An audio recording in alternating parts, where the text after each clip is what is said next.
kifuatacho kisha ujibu maswali. Naona huyo jamaa amekwama hapo kwenu.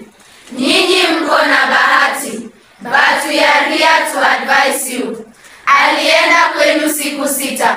Kwetu he was there 6 days out of 7. Hakuna barabara hajui kwa jina. Hakuna soko hajui kwa jina. And he would memorize. We were very impressed. He would mention a road and he would go, hey.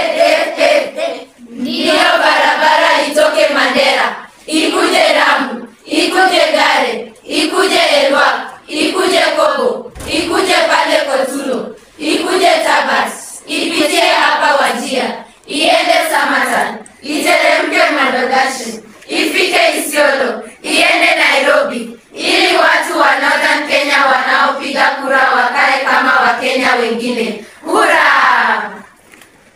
Tambua sajili katika kifungu hiki, huku ukitoa ithibati. Kwa hivyo sajili yenyewe ni gani? Sajili ya siasa. Thibitisha Wanaopiga kura. Haya, soma swali la pili.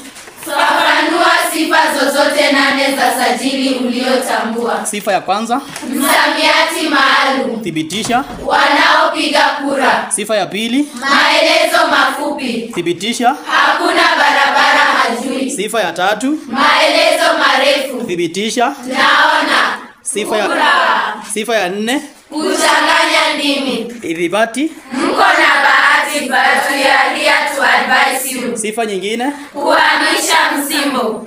ithibati. And you will memorize. We are very impressed. Sawa sawa.